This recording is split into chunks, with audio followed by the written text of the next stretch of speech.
The broadcast is now starting. All attendees are in listen-only mode. Good afternoon. My name is Tracy Seward. I'm the Senior Director of Outreach and Recruitment at the Association of Schools and Programs of Public Health.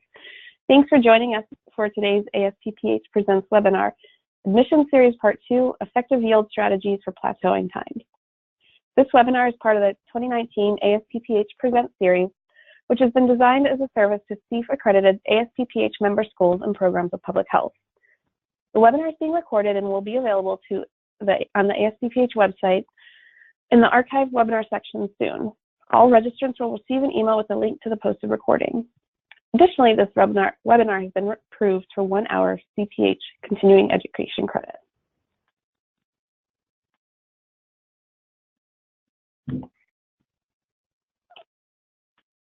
While you're in listen-only mode and your lines have been muted, we encourage you to ask questions throughout the presentation by using the chat or question box.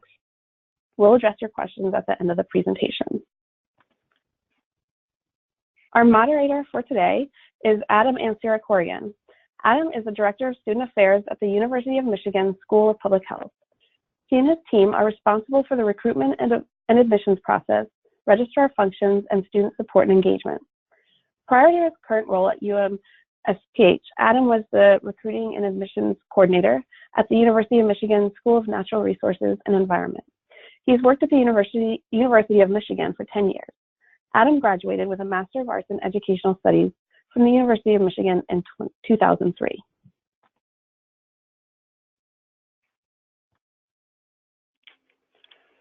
Adam?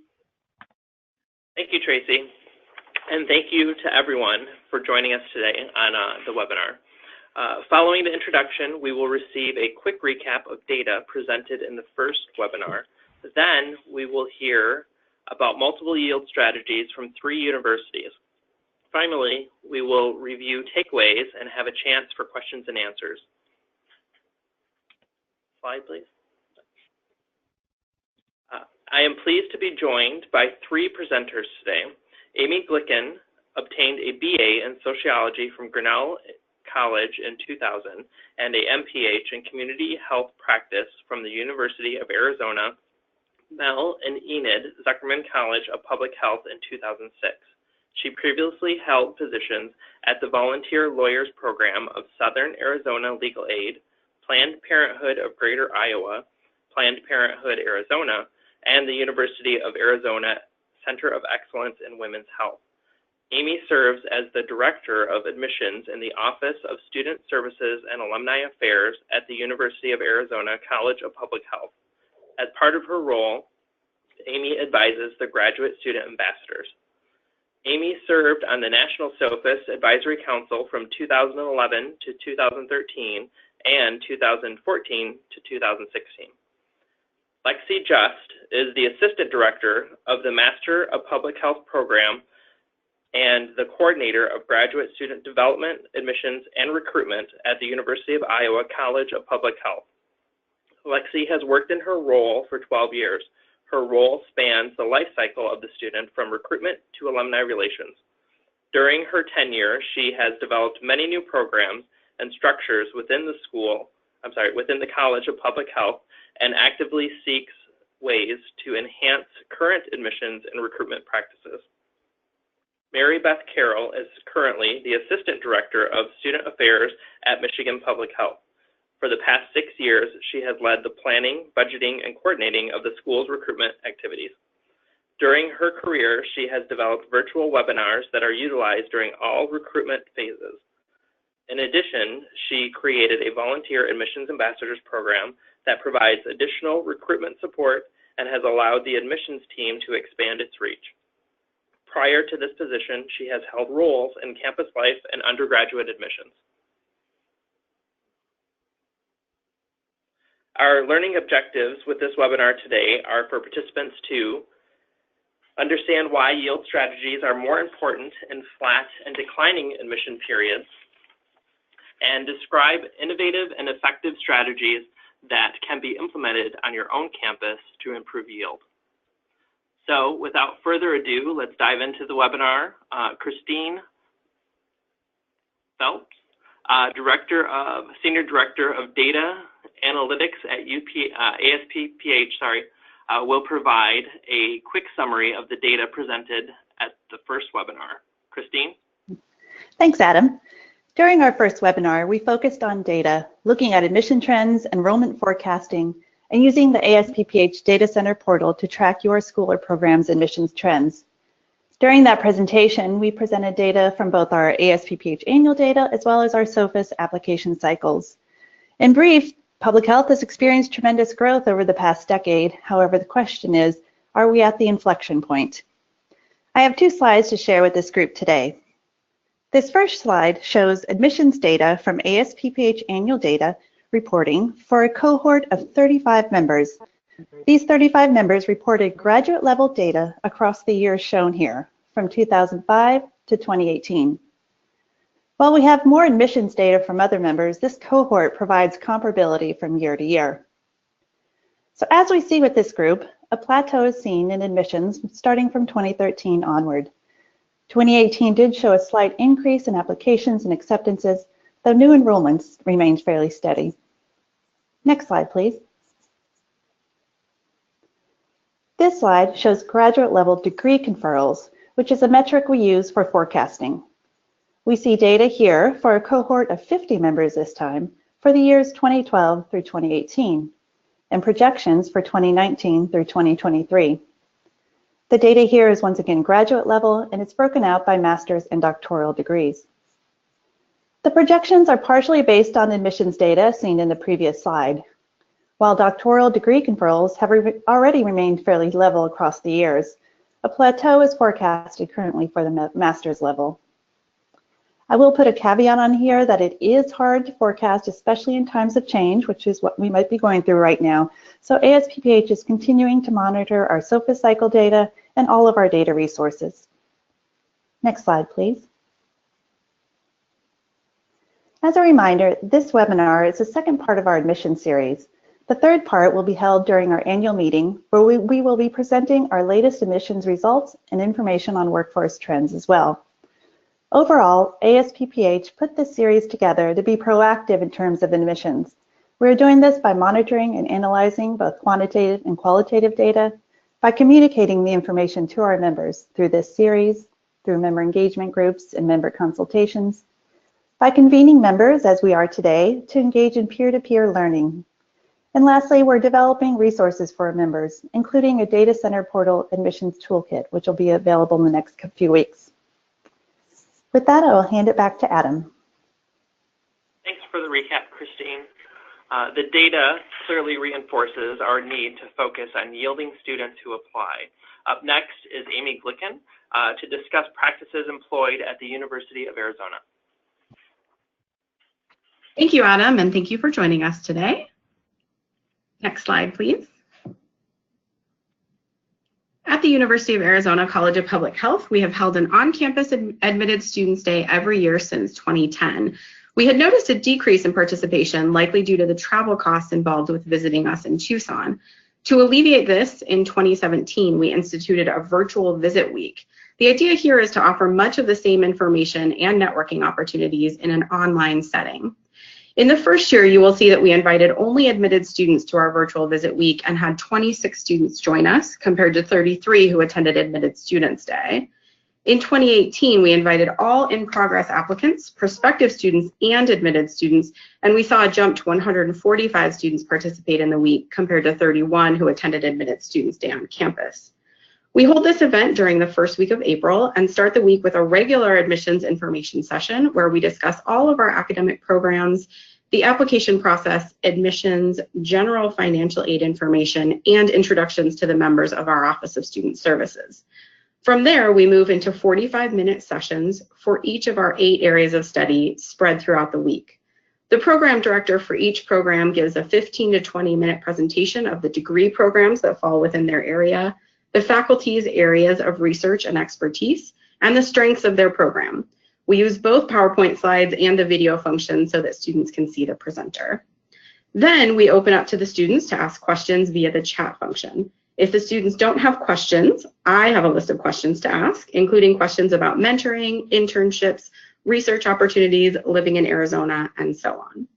Some programs, like the Family and Child Health and Behavioral Health Promotion programs, join together to do a joint session, which they find to be a fun and rewarding experience. They even commented that it felt like they were guests on the Oprah show. This year, we plan to add student ambassador sessions for both master's level students and doctoral level students, as well as a session on our service learning courses and community engagement. We end the week with a student engagement and financial aid session. We ask that participants RSVP for each session they plan to attend, and then also send the recorded session to them afterwards. When we first planned this event, we imagined that mostly out-of-state students and international students would join us for Virtual Visit Week, but we were surprised to see that many local students, as well as those who had already visited us for Admitted Students Day, joined us with additional questions. Although it is time-consuming in the first year to set up this kind of event, once you have a good flow down, it is an easy and fun event to host. And the best part of this event, other than your time, it is completely free. Next slide, please. Our second tip is a counterintuitive one, thus the graphic. Expect nothing, appreciate everything. I'm in Arizona, and I feel like this is the cactus motto. Expect little rain and be appreciative when it does rain. And in fact, today it is snowing in the desert. We're all amazed. We are a state school that works with a main campus Office of Financial Aid. This means that although we send offers of scholarships and teaching assistantships to our top applicants, students don't hear about their federal loans until June. This is always felt and is incredibly late for most students. We also found ourselves in the position of wanting to wait to see if funding might open up for admitted students as other students decline their offers. The counterintuitive part of this is that in the spring of 2018, we began notifying students early in the admissions process if they would not be receiving scholarships or assistantships from the College of Public Health, at least at this time. What we were able to do was to tell them the anticipated federal loan amount they would receive, when that offer would be made, and if they would be receiving in-state tuition from us through the Western Regional Graduate Program. We also gave them some hope. We provided them with links to additional resources, including named scholarships, teaching assistantships in other departments, research assistantships across campus, many of which are listed on Handshake now, staff positions, which offer a significant tuition reduction, and funding from other entities. We were surprised to hear how many students appreciated the honest assessment and were able to seek out other funding sources earlier in the process. When we instituted these two strategies, along with other post-admissions yield strategies, we saw a new enrollment increase of 23.5% in 1 year, from 119 new graduate students on campus in the fall of 2017 to 147 new graduate students in the fall of 2018. Thank you again for joining us, and I look forward to your questions at the end of the webinar. At this point, we will transition to Lexi Just from the University of Iowa. Great, thanks, Amy. Next slide, please. So I'm going to discuss a couple of our basic yet effective yield strategies. These strategies allow us to put a spotlight on some of our greatest assets, which are our faculty and our students. Both strategies are part of a larger, albeit work in progress plan, but as we build a sustainable communication plan for our admitted students, the following two strategies we find are instrumental pieces in that plan. So the first strategy is increasing the role of our faculty in yield tactics, specifically immediately after the offer of admission has been made. Matriculated students often cite faculty expertise and research interests as one of the primary reasons they select our school. So capitalizing on their reputation and influence has been a major priority for several of our departments. In fact, 3 of our 5 departments have a faculty member contact every admitted MPH and MS student. Our PhD students are typically contacted by faculty committees, so they have a slightly different process. So what I'm talking about is primarily geared towards our MPH and MS students. These faculty contacts are made either by telephone or email. And keep in mind that we are a smaller school, and so we do have rolling admissions. So this is actually a very realistic request of faculty time. And in those 3 departments, either the Director of Graduate Studies or the faculty advisor assigned to the student will reach out to each admit. Those where the Director of Graduate Studies reaches out, they do offer to make the faculty advisor connection for the student. This call or email is done in tandem with the departmental coordinator, emailing or calling the admitted student and providing all of the nitty-gritty and logistical information. Additionally, an offer to visit our campus is typically extended at this point if they have not already visited or if they wish to visit again. That's one of the key parts for our yield strategy, is getting those students on our campus. Some of these departments have a regular check-in after this point. Others continue to email them with information, but really leave it up to the admit whether they wish to have additional calls or email contact with their faculty advisor or the director of graduate studies. Although as we're trying to work on this, and a structured communication plan is actually what we're moving toward, with the goal of tracking these touches and using additional data to back up some of these communication strategies or assisting us in making some new strategies.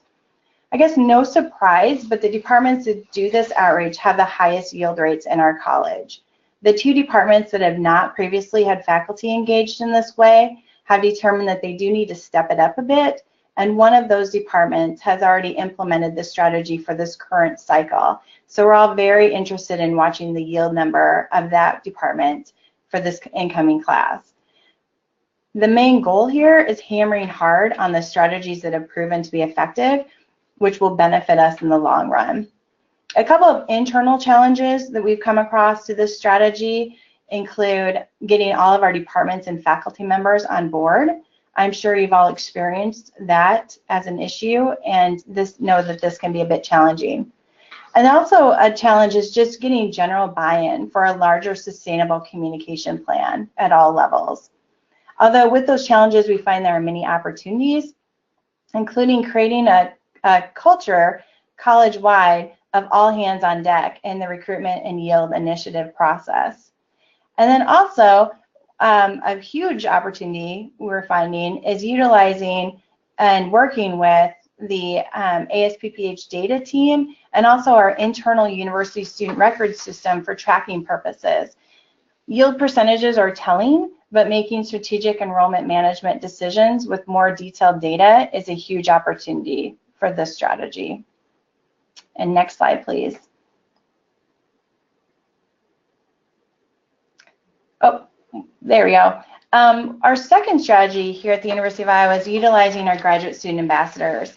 We've always had students involved in this recruitment process, but we formalized an ambassador program last year. So this is actually its second year in existence, and we're already seeing very positive outcomes. So students who have volunteered for this role come from a variety of backgrounds and institutions, and they represent every degree and department in our college. These are the students who have a very strong desire to give back to the college and also pad their resume at the same time. They enthusiastically represent our college in a variety of ways, and one of which, of course, which I'm talking about today, is communicating with our admitted students. So as part of the communication plan, and what we hope comes off as a concerted effort, departmental coordinators connect our newly admitted students with one of our ambassadors. Ambassadors are responsible for answering questions about moving to Iowa City, what grad life is like, where do they live, where do they work, do they have a graduate research assistant position, advice on obtaining one of those positions, just general advice and tips, and the list goes on and on. An email conversation may be ongoing and a relationship is formed, or the mid-student may just ask one question and then radio silence. Who knows? But our goal is to further engage that student with a social media campaign. So along with our other social media that we hope they follow, we encourage them to join our Facebook page for incoming students. This particular Facebook page was created by and is maintained by the ambassadors. So all of the admitted students are given the link to the page and they are encouraged to join the group. Our ambassadors sign up for a week to take over the page, and they post relevant information with the goal to engage our admits as well as give them another outlet to ask any student life questions, or just lurk around and see what's going on in the life of our college and see what other people are posting about. The goal is for admitted students to get a sense of the culture and opportunities that exist for them here. And as recently admitted students themselves, ambassadors have no shortage of ideas to engage the admits.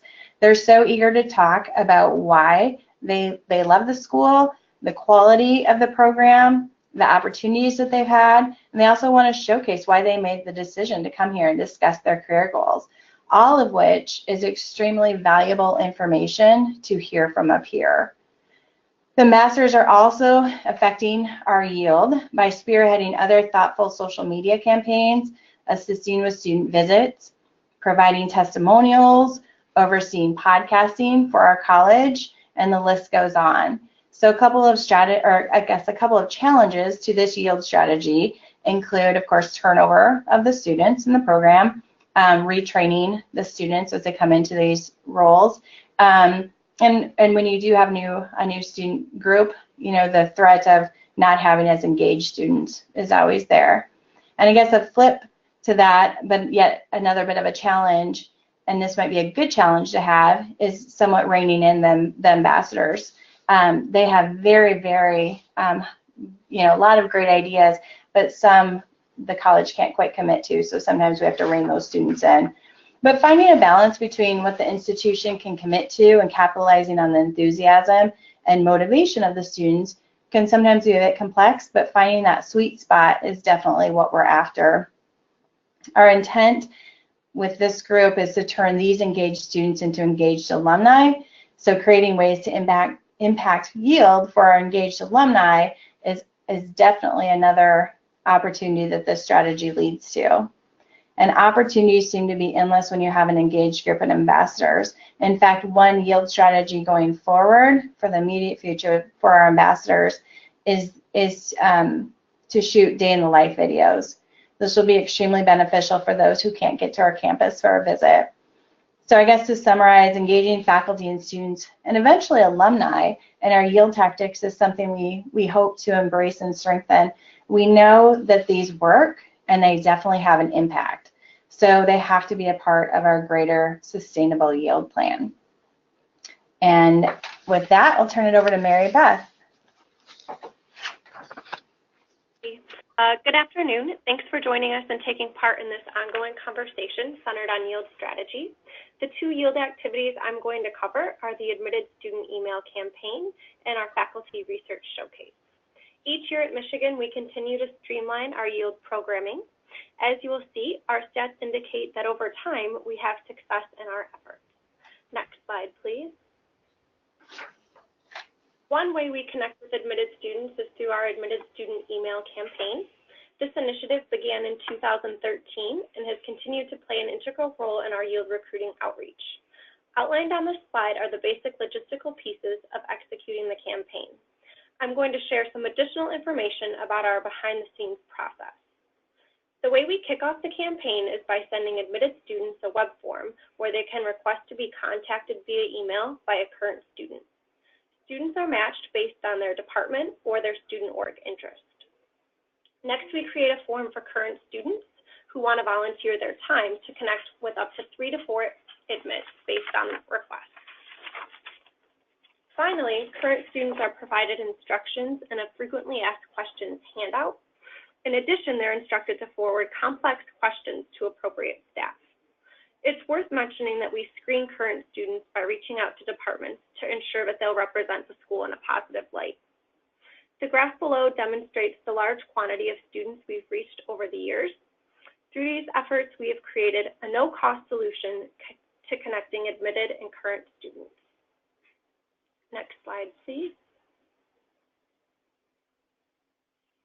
The second way that we engage with admitted students is by inviting them to our Faculty Research Showcase. This event began as a pilot back in 2015, and each year we've grown in attendance and interest from students, both those that are current students as well as admitted students.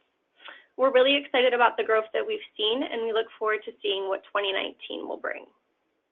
This 2-hour event is intended for admitted students who are planning to come to town the evening before our large Admitted Student Day event. The showcase provides an opportunity to see the University of Michigan's beautiful campus outside of our School of Public Health and is hosted in an elegant setting with hors d'oeuvres. So we consider it a more fancy setting that really allows students to informally meet current students and faculty. This event was created exclusively for our admitted students, and it contains 4 condensed faculty presentations that speak to some of the research and projects taking place at the school. We encourage faculty speakers, as you can see them listed on the flyer here, to talk about their work on different diverse topics.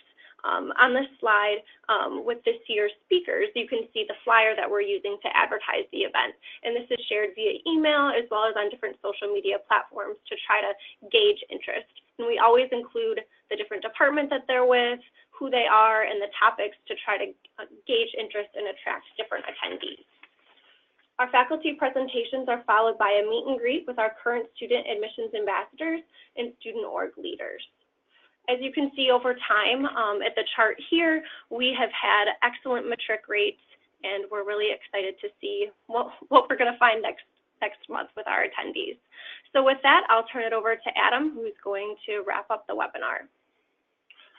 Thank you all for these great ideas.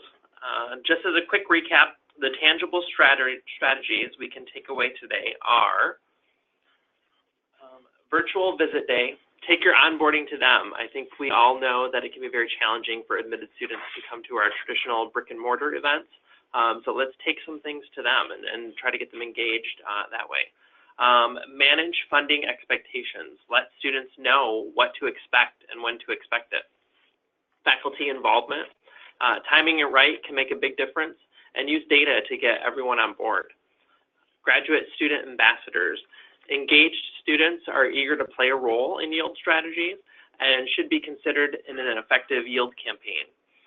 Admitted student email campaign, matching admitted students with current students via email and providing guidance for questions and the tracking of responses. And faculty showcase, a complement to admitted student day to provide engagement when students arrive, showcasing diverse research of the school or program for admitted students.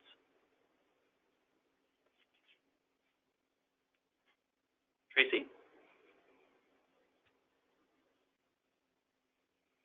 All right. Well, thank you all for that great presentation. And now we have time for Q&A. So as a reminder, you can use the question box to submit your questions. And the first one that's come in is for you, Lexi. Are your ambassadors paid? That's a great question. No, they are not paid, and we've discussed that actually quite a bit. Right now, we give them some swag, some University of Iowa swag, and we also they get first dibs on some conference funding, that type of thing. We really sell it as a resume booster, really gaining those soft skills, presentation, oral and written communications. Networking is huge for our ambassadors. We get to pick our ambassadors to do a lot of things for the dean that they get first dibs on. So far the students, we're getting a lot of students. In fact, our numbers increased the second year. So I think the word is getting around that it's a good program to be a part of, and we've been successful in not having to pay them. Great. So you mentioned that they participate in podcasts. What kinds of podcasts do the student ambassadors participate in? Yeah, this is new, but man, it's been great. They just got on iTunes, so this is a very cool thing. So they are they're interviewing. We have a lot of professional development opportunities here at the college, and I'm sure y'all do too. So we have a lot of outside speakers that come in.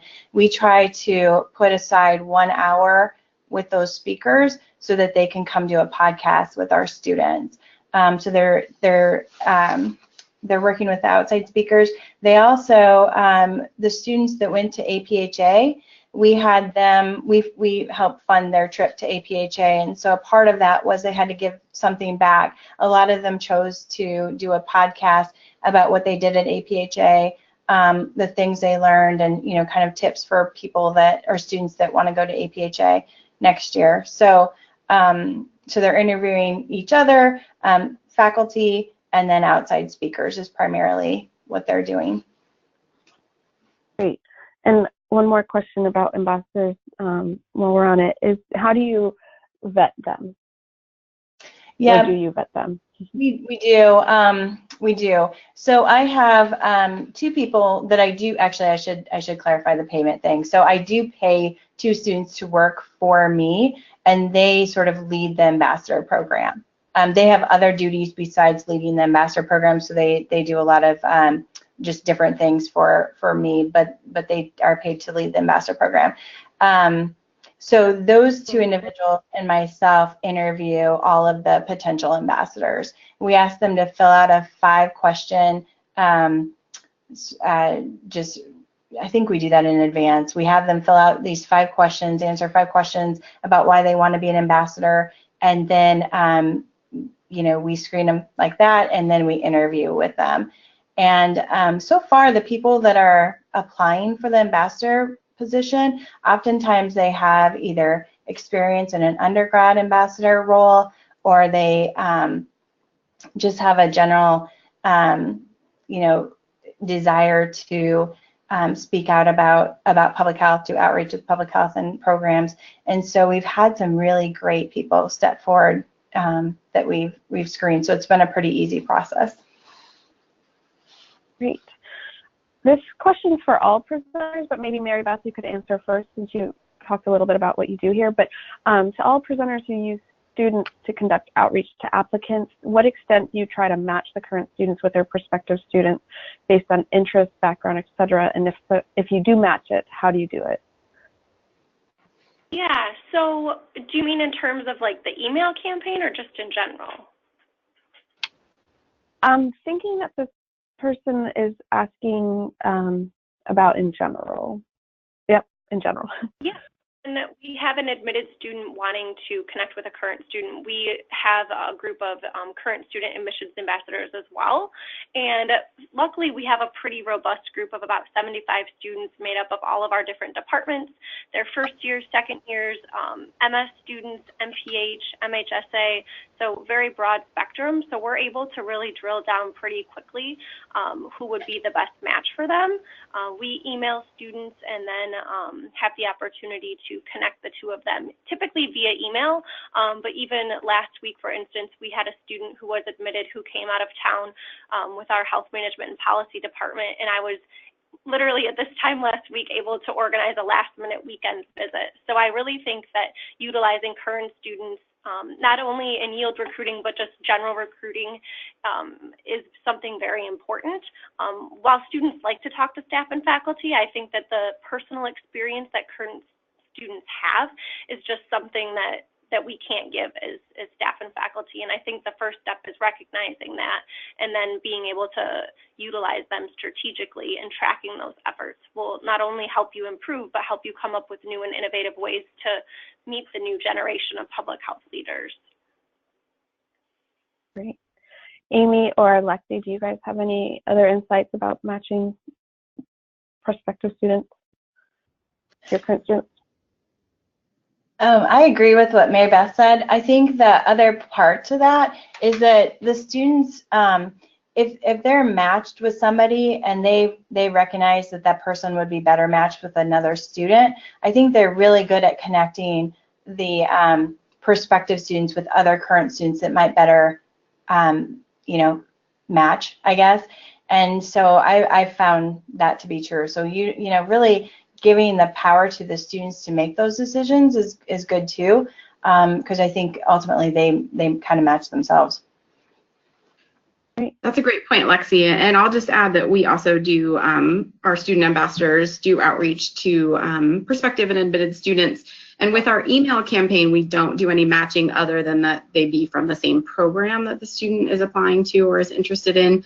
But when they meet in person, like Mary Beth said, I think it's great to find a student who is in the same program and might have some other match, like they're interested in the same type of public health issues or they're from the same part of the country or the world, just so they can connect in those ways.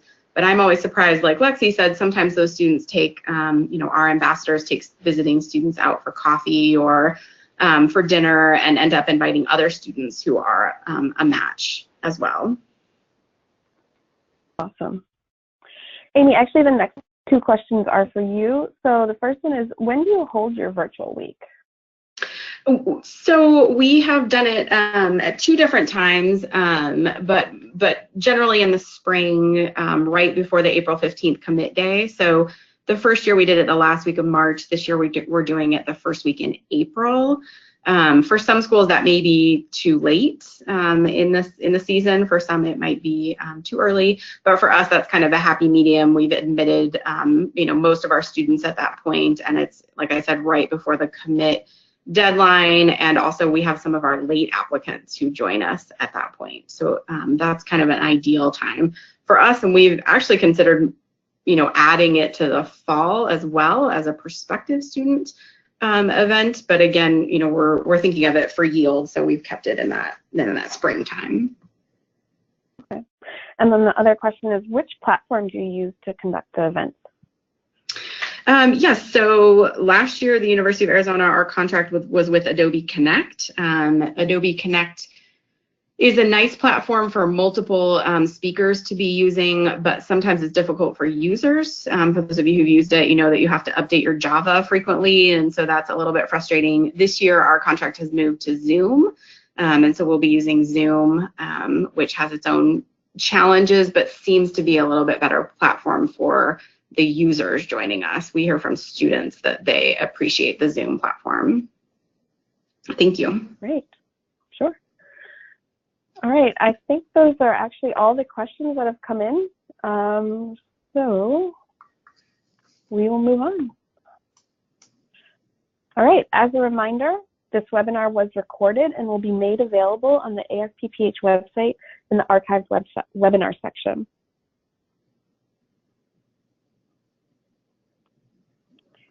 Also, just a reminder that registration is open for the Undergrad Public Health Summit and the ASPPH annual meeting.